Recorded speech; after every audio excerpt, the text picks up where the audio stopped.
Other interesting political news, you have Christie claiming Trump is, quote, intolerant of everyone, unquote. As I almost said Chris Crispy. Almost a little faux pas. I was thinking about his diet being presumably Krispy Kremes. How is that an official brand endorsement by that yet is beyond me. I suspect he could save not millions of dollars, but a fair amount of money if he got an official endorsement. Now, going to his Twitter, now this just comes from Chris Christie's official Twitter account, and it got 157,000 views. For Chris Christie, that is pretty good. It's above average for him. And he says before his video, where of course he's on CNN, which there's a lot of speculation he's trying to get a job on CNN, which he would fit right in. Actually, for his career, that wouldn't be a terrible idea, given his ideological beliefs, his trends. I mean, he's not getting Republican nominated with the current data we have now. Every poll has him at losing. Now, he says, quote, Donald Trump's intolerant language and his intolerant conduct gives others permission to act the same. Intolerance towards anyone encourages intolerance towards everyone. And I forget her name. Perhaps they'll say it in the description. But nevertheless, this is Chris Christie on CNN. And without further ado, I will play the clip. Well, look, when you show intolerance towards everyone, which is what he does, you give permission as a leader for others to have their intolerance come out. And so, intolerance towards anyone encourages intolerance towards everyone. And that's exactly what's going on here. And that's been going on for quite some time, not just... Sounds very, very emotional Democratic talking points. Again, there are certain things we should very much be intolerant of in terms of we should never tolerate thefts. If there's a thief, you should not tolerate that person. You should ideally prosecute them to the fullest extent of the law and give them the appropriate correlated court-issued punishment so they don't repeat it. Same with burglars and a myriad of other criminals. We shouldn't be tolerant of them. But it's just the emotional pull of tolerance being everything and everything is good. Well, no, human beings would die if they weren't intolerant of certain people. If we tolerated murderers, they would just be walking around everywhere. Which, incidentally, is what they're doing in Chicago and, Los Angeles and, well, not Los Angeles, well, maybe Los Angeles and San Francisco. Let's just say the outlook for those areas are not good. Who could have guessed why? But nevertheless, back to the little interview here. With Donald Trump, but with university professors on some of our most elite campuses in this country, with university administrators and presidents who have been unwilling to stand up against anti-Semitism on their campuses, most particularly. And there should be no campus in this country where a Jewish student is afraid to leave their dorm, a Jewish student is afraid to go to their classes, a Jewish student is afraid to go to even have a meal in the dining hall. He just said something intelligent. I'll be damned. Before we know it, there might be more than one positive response to the comments. I'm not saying it's going to happen. I'm saying I never thought this day would come. Really? Maybe he has a point? Perhaps? Maybe. I'm not gambling on it, but we'll continue. I mean, that is outrageous and it's wrong. I think governors in those individual states should be sending state police to make sure that they're protected on those campuses. And we need to have university presidents who are willing to stand up and be counted against hate.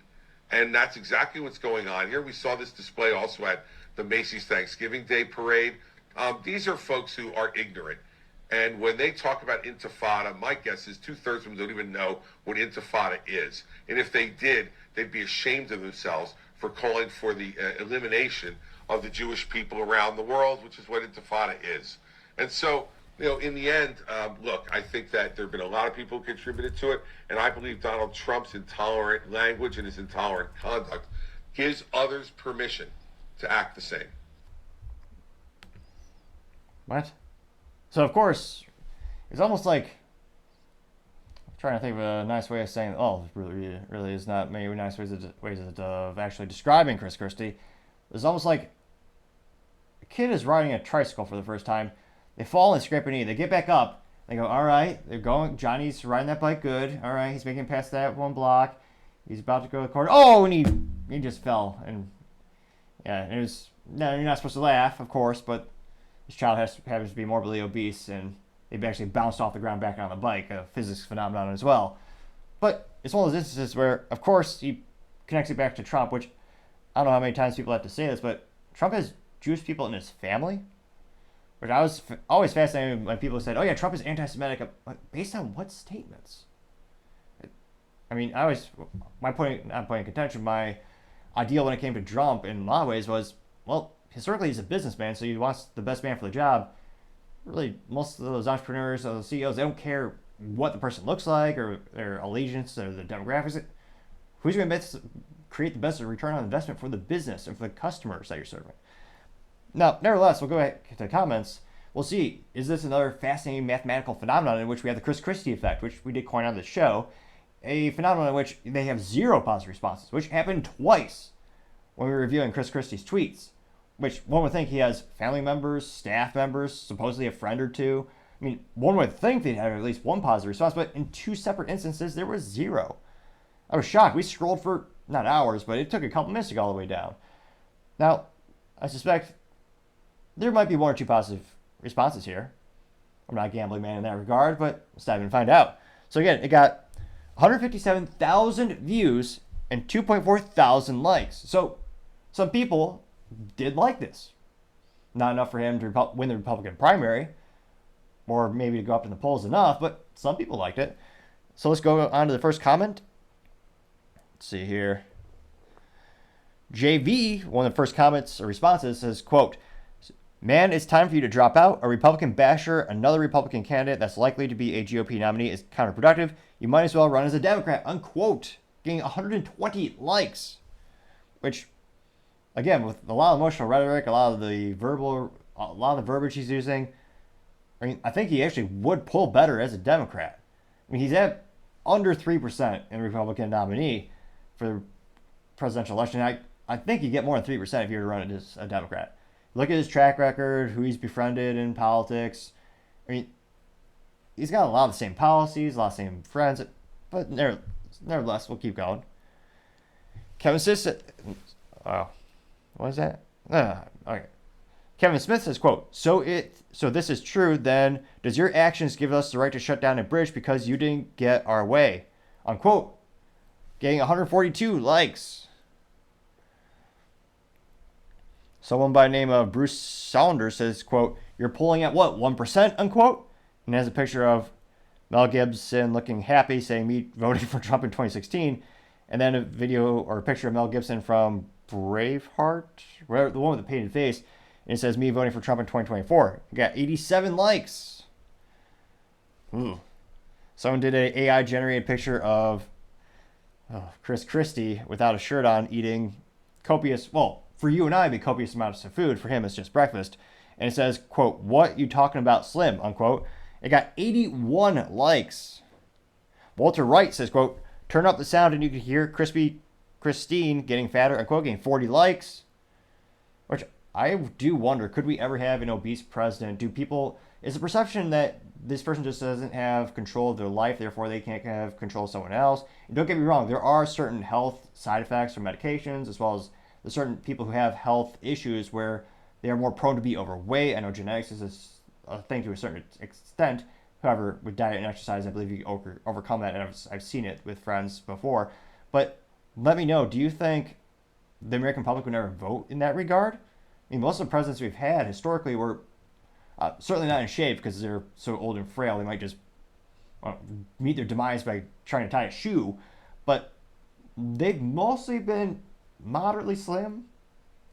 Let me know in the comments. I'd be fascinated to hear what your thoughts are in that regard. You have Emily Vical saying, quote, you love Trump, unquote, getting 48 likes. Lori Boxer says, quote, you're more desperate and pathetic with each passing day, unquote, getting 68 likes. Dylan Sanders says, quote, you have no right to talk if you're less than 2% of the polls, getting 30 likes. Now, in full transparency, last time I checked in the poll aggregator, he was about 2.6%. So by this person's logic, he does have a right to speak. Granted, maybe not the most, but nevertheless. Let's see. Dan Hill says, quote, you know when a Republican candidate is finished is when he is reduced to going on CNN and saying that CNN wants him to say, Krispy Kreme Christie is finished, unquote, getting 56 likes. Ken Ard says, quote, never seen a candidate polling at 3 to 5% getting such media coverage. Good thing Republican voters don't believe in the media. Not a sense. unquote, getting 86 likes. The Contrarian Trader says, quote, you're pathetic, unquote, getting 80 likes. Don says, quote, lives rent-free in that noggin, unquote, getting 73 likes. Which, again, Chris Christie, there are certain people in the Republican Party who will vote for him because he's an anti-Trumper, because there are some people in the Republican Party who don't like Trump. Again, with all the data we have right now, that percentage isn't big enough to get the Republican nominee, yet alone win as United States president. Because, again, if you hate Trump, more likely or not, I think historically, when it comes to the actual election, you're either going to vote for Democrat or not vote at all. And there are some people who are that mindset, but again, I don't think it's enough for Chris Christie actually rolling across the finish line. Let's see. A lot of people mentioning his weight, telling him to go in the trash. A lot of people saying he's lying. Someone actually did a picture of Chris Christie throwing a baseball and putting him on a box of Twinkies, which, I mean, that wouldn't be the most inaccurate brand endorsement. I mean, I actually would give Twinkies like honest credit if they were to put that on the box so you know like what you're getting into. I mean, it's certainly not a health brand by any means, but that'd be kind of hilarious. A little bit of ADHD today. What if you had an instance where, by law or policy, in terms of representing a brand, you could only advertise with the core demographic that buys your product? So, like, historically speaking, if you were to sell Mountain Dew and you're PepsiCo, which owns them, you'd have to have a picture of a gamer on the bottle of Mountain Dew, or someone playing video games. Or for Bud Light, someone dancing half naked at a Pride event, which they sponsor and proudly sponsor. Or like Twinkies, you have someone quite large, like Chris Christie, attempting. Now, it is unrealistic because he's attempting to throw a baseball. I know that did happen in real life, but it certainly is not an athletic brand. But nevertheless, let me know that. It certainly sounds like it'd be a good comic sketch. Let's see. A lot of people saying mute his profile. I don't know what show Chris Christie was on, but there's some show where he ate a donut, which, again, eating in general on TV is an awkward, weird thing. Like, kind of like taking a snapshot or a screenshot of a YouTube video to try to get a thumbnail. There's so many awkward, just when you're talking, it's just hard to look natural or not ridiculous. That's why it's so comical to see some of these people. I mean, even when I'm doing like a screenshot of this, when it's Chris Christie, they only stand there and sit like respectful, like with a like a pose, like a second or two. And sometimes it's not easy to get that. Also less entertaining. But someone, I don't know who his publicist is, but they allowed him to eat a donut in public. And I say that because there are multiple of these videos and responses getting between 7 and 40 likes. And it's the gif of Chris Christie just eating a donut. And you could see his chins. It's not a good look. So again, I don't know who his publicist is or how inebriated they may be to actually do anything of a job. But yeah, that does not look good. Again, multiple of those videos are in this feed. Let's see. A lot of people asking about the bridge in New Jersey. A lot of people calling him White Lizzo. It has been not been trending in a while, but Newhouse Eric says White Lizzo still in the race and getting 4 likes. I mean, someone by the name of Based AF says, I don't know if this is real or AI generated, but it's just some girl pointing and says, you are fat. That got 4 likes. I mean, this might be another Chris Christie effect. Wait, no. Where there's 0 positive responses. We're going to keep scrolling. This might be the phenomenon number 3. Maybe. Let's keep going. A lot of people are referencing donuts. Some people straight up writing books. And this only got 2 likes, but someone started off by saying, you, sir, are a disgraced human being who has one outcome in life to intimidate or destroy by lies or mistruths, and they can go on for quite some time. Let's see here. A lot of people saying you'll be exiting the race soon. Satchel Ars says, quote, when exactly did Jersey Tough become Christie turning in such a fruitcake, unquote, getting 15 likes. A lot of people saying, hey, 3%ers, stop wasting our time, getting 10 likes. Let's see here. A lot of people... Was it Austin Powers? There's some movie where they had the fat bastard as like a main character. And a lot of people are putting that in the comments section. Let's see. Oh. let's see. It did not achieve the Chris Christie effect. I'm sorry. I know some people in the comments are probably excited to think this might be the third time, but there appears to be a real person responding positively to Chris Christie. I know mathematically it's very, very small, but someone by the name of Valerie Scott simply says, agreed. And she got 1 like. Now, because this is so rare, I think it's worth investigating. Look at her profile.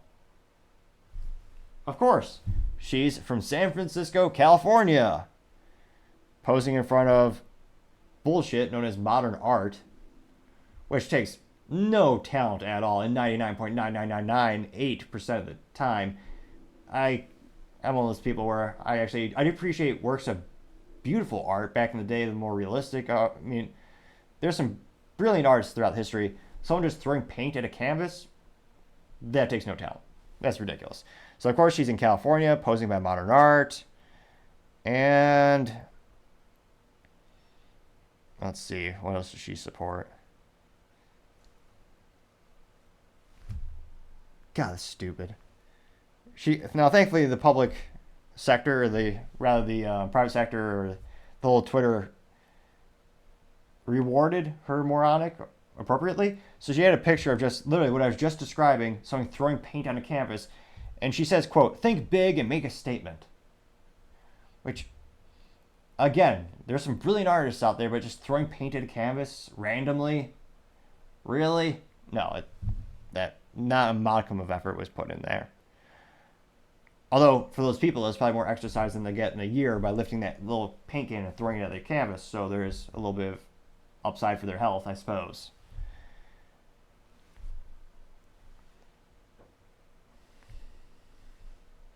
And, of course, many of her comments are,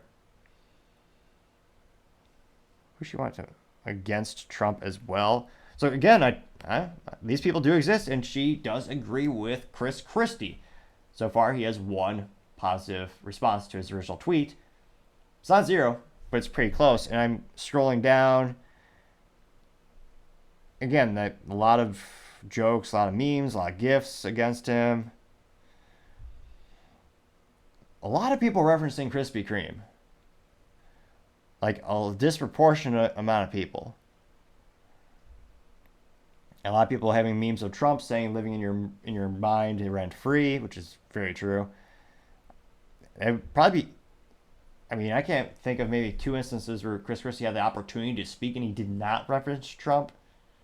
I mean, that's probably as rare as having a positive comment in these sections. Not saying it didn't happen ever, but statistically speaking, very, very rare. And as I continue to scroll down, more and more, I think that really is. It really just was 1. So as youth might say, Chris Christie was certainly ratioed. And again, I don't see him going up any more in the polls beyond 3%. His poll aggregator, the aggregator of all the polls that we've seen, usually has him between 2.5 and 2.8%. Even with other candidates dropping out, I'm not seeing them move towards him because DeSantis is starting to ramp up his rhetoric around not agreeing with Trump and not liking Trump and calling out Trump's faults. So people who don't like Trump, now they might be able to gravitate towards DeSantis, which again, that's going to alienate some of the people who like Trump.